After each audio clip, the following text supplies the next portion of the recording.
Hey everyone, Mike here today with some impressions here on Art of Rally. I'm kind of early in the game here, hence why these are just going to be impressions. And up front, I'm going to say I'm going to sound kind of negative because I'm not crazy about the gameplay side, as I'll explain later on.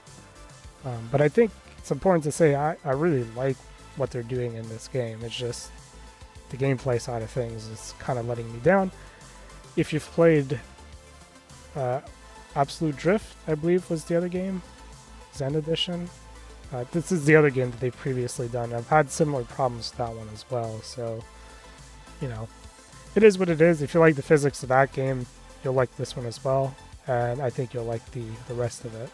But other than the actual gameplay, which is a significant part of the game, I like everything else around it, though. So when you first started up, they kind of pitch you the idea of, hey, what if Group B wasn't cancelled? And continued on, and rallying evolved from there. And so the career mode here is split into all the eras of rallying. You know, this whole game is kind of a celebration of these classic rally cars, with Group 2, Group 3, 4, Group B, Group S, and Group A. So I've done Group 2, I've started Group 3 a little bit, and I have played a little bit in the time attack stuff here as well, trying some of the higher group cars. So as much as I want to do this stage, I believe it's a winter rally.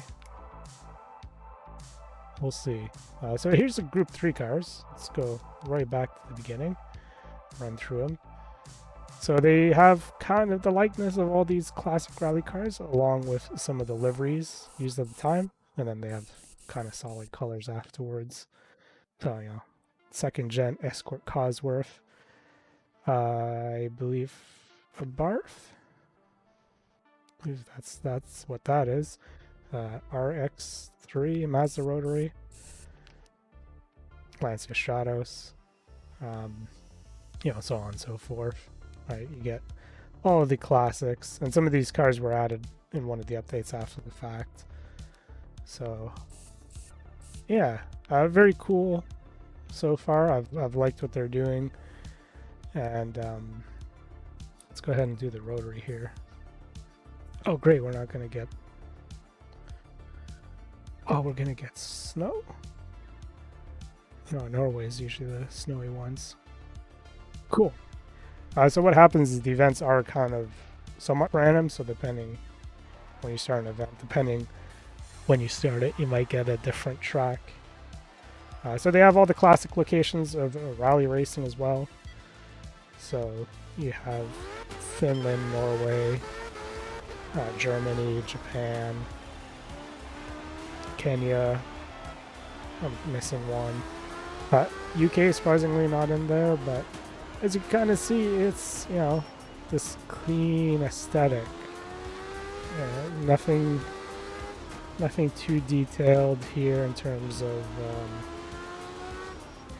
the cars and the tracks. Just kind of simple, flat shaded kind of look, and it works. I like what they're doing. I like the sort of tilt shift, blur in the distance aesthetic as well. All of that is good stuff. It kind of works too. I will also point out that I've actually done this video a couple of times. It took me a while to figure out what my problem was, because I use RTX voice on my card, and my voice was all garbled up.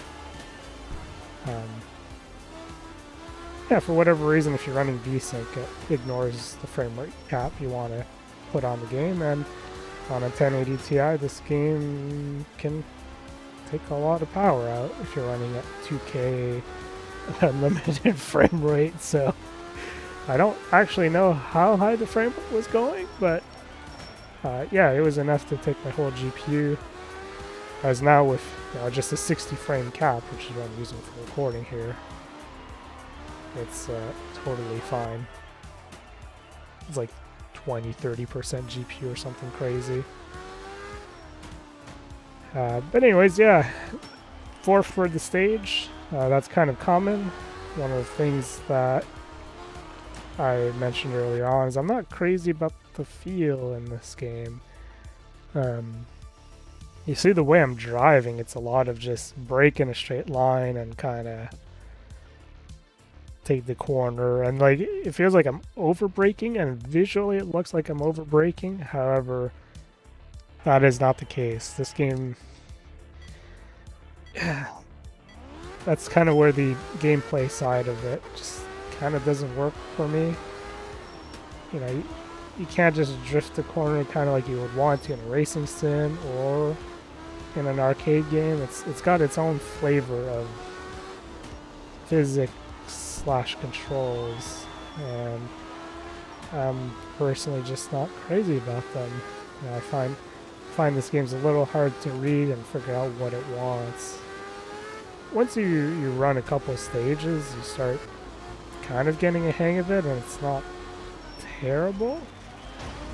But like that's another instance of where it's like, hey, there's no co-driver pace notes, and so that corner kind of came up to be pretty blind pretty quick. So you can kind of change the camera here. So I've got the lowest camera. The game, I think by default is like 4, I think that's the default setting. And then you can go higher. So if you want to go real top down, that's an option as well. So that's kind of cool, giving you the freedom and options to do that. On top of that, you can also play around with the field of view. So this is not actual field of view, but rather how much the camera will pull back or zoom in closer. Look at that. That was a good drift. And so I don't know if this is how this game handles the physics, and I don't think it has a simulation model. I think it's just got kind of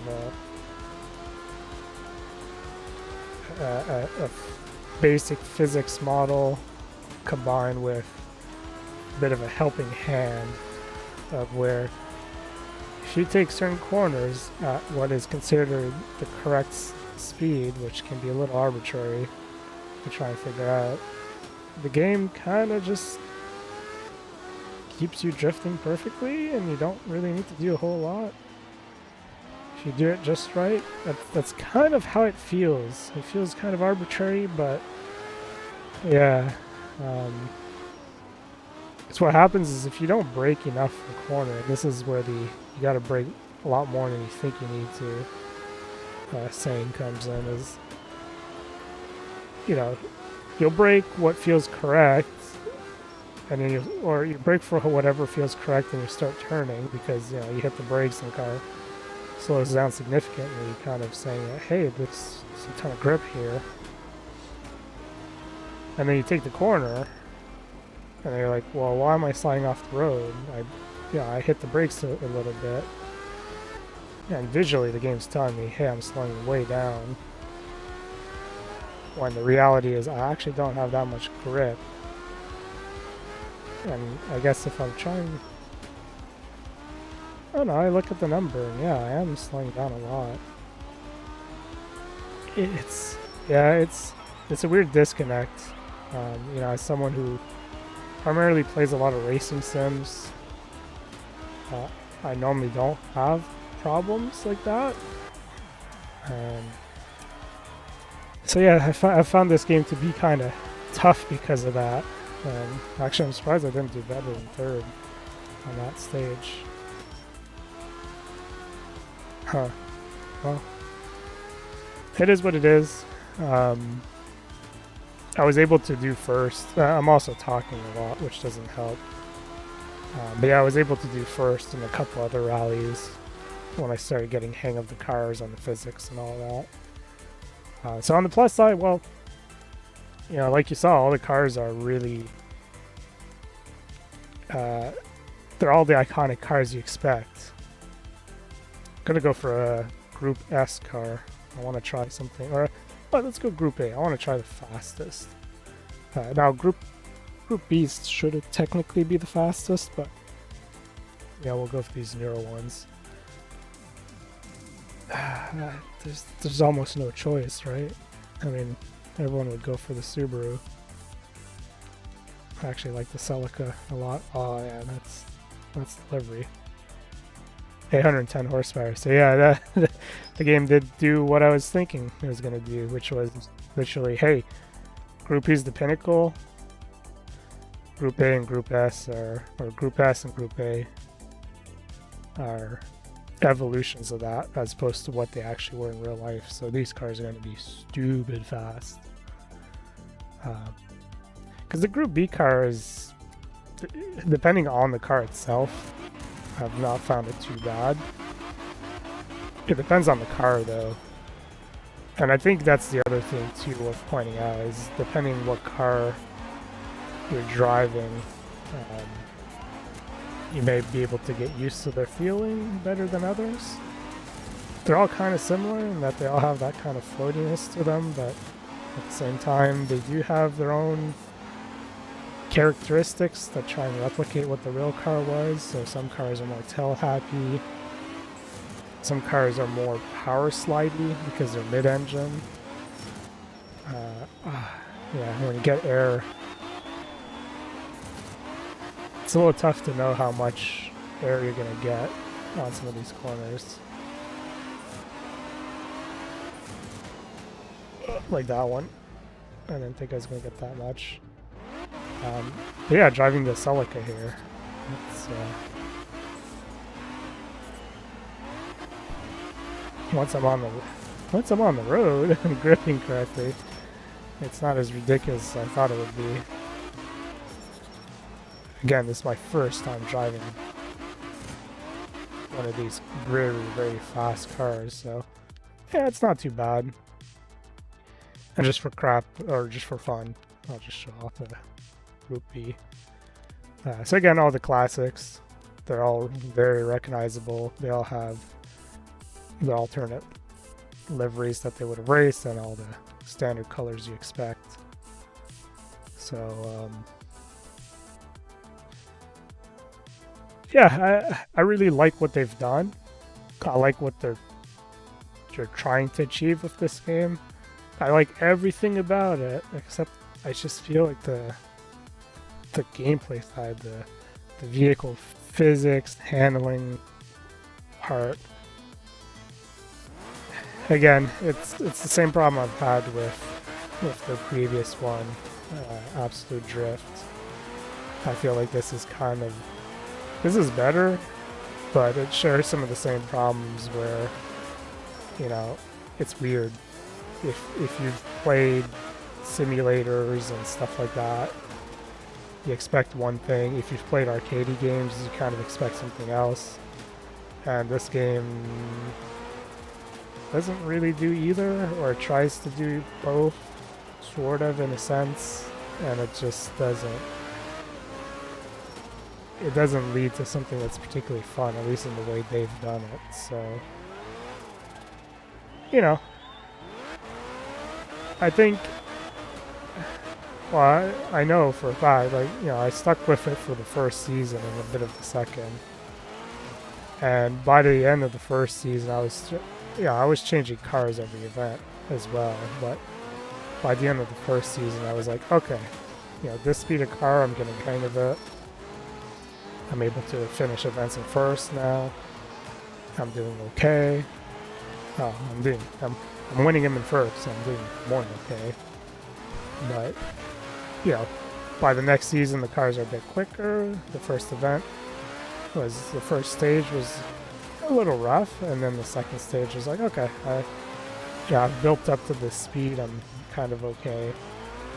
Yeah, I'm not doing great with the RS 200 or 2000. RS 200. Anyways, I'm not doing great with the Ford here, but I'm doing okay, right? I'm getting used to it, and you could see some of the corners I was doing okay.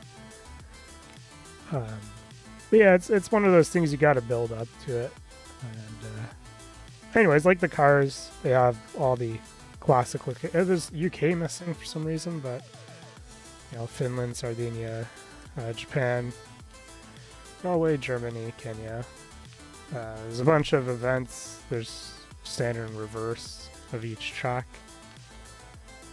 and all of these locations have. They're all kind of modeled against the kind of iconic thing that you would recognize for those regions. So yeah, I think it's a good game. Yeah, despite me not being crazy about the handling and physics, I could stick with it and I'd get better at it. But at the same time, it's not enough to keep me interested. I've got a ton of other games backlogged, so that's Art of Rally. I really appreciate what they've done here. It's not quite for me, but at the same time, I look at Steam reviews and there's a lot of people who are generally positive about it. So I'd say, yeah, it's not awful. It's just you got to come into this with the mindset that hey, it's not the kind of game you're used to. You got to play this a little bit differently.